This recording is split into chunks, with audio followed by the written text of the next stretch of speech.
Hola Mina, sneak peek Boruto to Blue Vortex chapter 28 sudah resmi dirilis. Kita diperlihatkan satu set panel yang cukup menarik. Ada perubahan takdir di sana. Ada pergerakan musuh yang terjadi lebih cepat dari prediksi. Ada Boruto yang tiba-tiba bergerak. Dan ada juga Kawaki yang terlihat ingin turun ke medan pertempuran dalam keadaan yang sangat emosional. Nah, di video kali ini kita akan membedah itu semua. Kita akan kupas detail panel per panel. Lalu kita akan hubungkan dengan arah plot yang sedang disiapkan oleh sang autor. Oke, tanpa lama-lama lagi, kita langsung masuk saja ke pembahasannya. Let's go!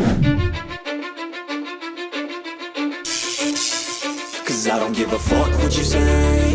Yeah, I'ma do shit my way. So you can go kick rocks, I'ma stack bricks up, build what I want to make. Yo, I got a lot of shit to say, so I'ma do this every day. I'll be writing things until I'm fucking buried in my grave. 6 feet deep under, but my body won't decay.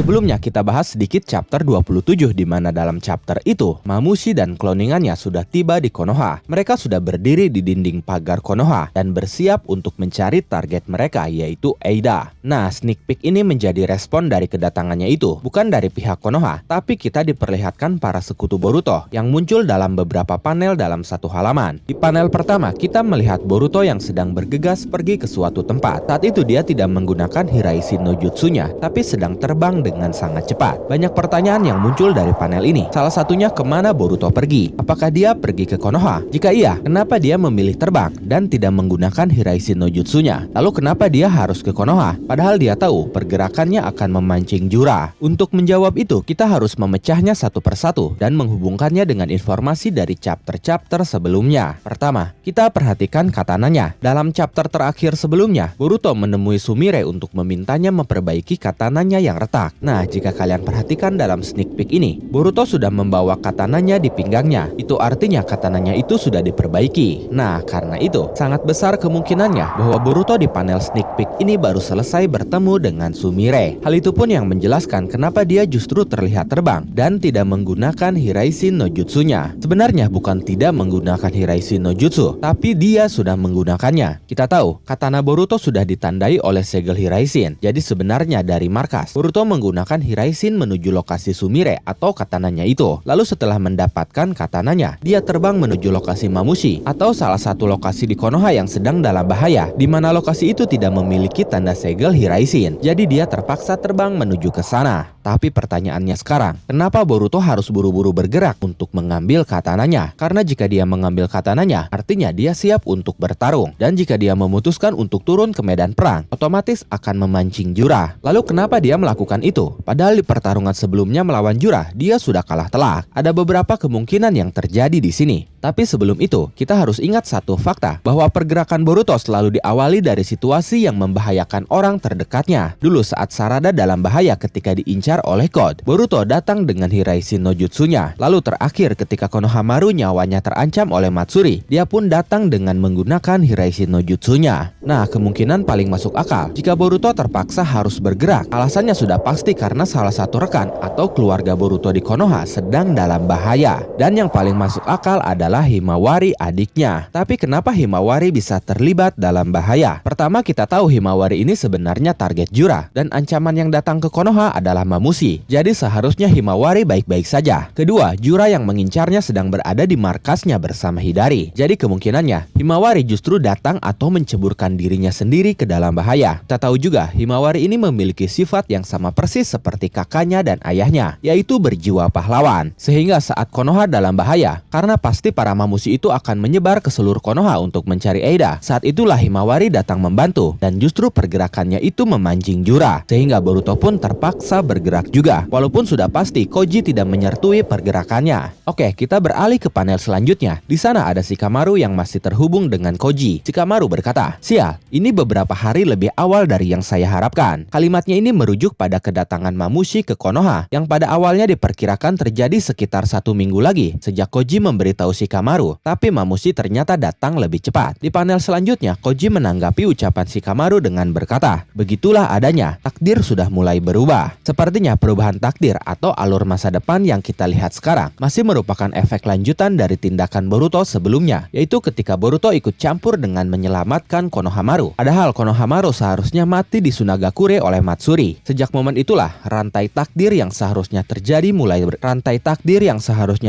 mulai bergeser, dan kini konsekuensinya mulai terlihat satu persatu. Setelah itu di panel lainnya kita melihat Inojin. Dia tidak memiliki dialog, tapi dari ekspresinya terlihat sedang fokus dengan sedikit keringat yang mengucur di pipinya. Pertanyaan yang muncul di sini, apakah Inojin sudah berhasil menguasai jutsu baru yang Koji ajarkan? Karena tenggat waktu 2 hari yang Koji berikan, atau bahkan yang Inojin janjikan cuma sehari itu seharusnya sudah berakhir, dan seharusnya juga saat ini Inojin sudah menguasainya. Sementara itu panel terakhir memperlihatkan Kawaki yang masih terlihat berada di ruangan Amado dengan ekspresi yang dipenuhi tekanan, kemarahan, dan rasa frustasi. Di momen itu sambil mengenakan rompinya, Kawaki berkata, "Para bajingan itu, tunggu aku." Nah, dari ucapan itu jelas maksud Kawaki adalah para Mamushi. Sebelumnya ketika membaca versi terjemahan fans dalam bahasa Inggris, saya sempat berpikir bahwa Kawaki masih berada dalam proses negosiasi dengan Amado. Mungkin mereka belum selesai membahas soal peningkatan limit kekuatan Kawaki. Lalu kedatangan Mamushi memotong pembicaraan itu. Dari sudut pandang itu, masuk akal jika Kawaki mengatakan sesuatu yang seolah-olah ditujukan kepada Amado, seperti meminta Amado untuk menunggu, sementara dia menangani ancaman yang baru saja tiba. Tapi setelah membaca versi terjemahan bahasa Jepangnya secara langsung, interpretasi itu berubah total. Di sana Kawaki mengucapkan kusodomo, yang jelas merupakan bentuk jamak. Artinya makiannya bukan diarahkan kepada satu orang seperti Amado, melainkan kepada banyak pihak sekaligus. Dengan kata lain, Kawaki tidak sedang kesal kepada Amado, tapi benar-benar mengutuk para Mamushi yang sudah datang menyerang. Pertanyaannya di sini, apakah Kawaki sudah menaikkan limit kekuatan penyerangannya? Apakah dia sudah berhasil membujuk Amado untuk melakukan upgrade itu? Secara logika, hal ini masih meragukan. Amado adalah orang yang sangat cerdas dan sangat berhati-hati. Dia tidak mungkin mengorbankan satu-satunya peluang untuk menghidupkan kembali putrinya melalui karma Kawaki. Dia paham betul bahwa menaikkan limit kekuatan Kawaki secara penuh akan memberi tekanan luar biasa pada tubuh Kawaki, bahkan berpotensi mematikan. Jika Kawaki sampai mati, seluruh rencana Amado akan runtuh begitu saja. Karena itu, skenario paling masuk akal adalah Amado memang meningkatkan kemampuan Kawaki lagi, tapi tidak sampai ke batas maksimal. Dia mungkin menaikkannya sedikit di atas standar yang normalnya bisa Kawaki tanggung, dan itu sudah cukup untuk meningkatkan efektivitas bertarung Kawaki, tapi tidak cukup ekstrim untuk membahayakan nyawanya. Risiko memang tetap ada. Tubuh Kawaki dipaksa bekerja di atas kapasitas, tapi Amado memastikan peningkatan itu masih berada di zona aman bagi keberlangsungan rencananya sendiri. Tapi bagaimana menurut kalian? Silakan tulis dan diskusikan pendapat, asumsi, spekulasi, dan teori kalian semua di kolom komentar. Oke, terima kasih sudah menonton video ini sampai akhir. Mohon maaf jika ada kesalahan dalam narasi maupun dalam terjemahan dan penyebutan istilah asing. Tetap nantikan konten Boruto dan konten menarik lainnya hanya di Animangatik. Sekali lagi terima kasih dan sampai jumpa di video selanjutnya. アニマンガティックバイブスを感じて案じてアニメの魔法一緒に乗ろう漫画のページがめくれて生き生きと旅に参加して私たちと共に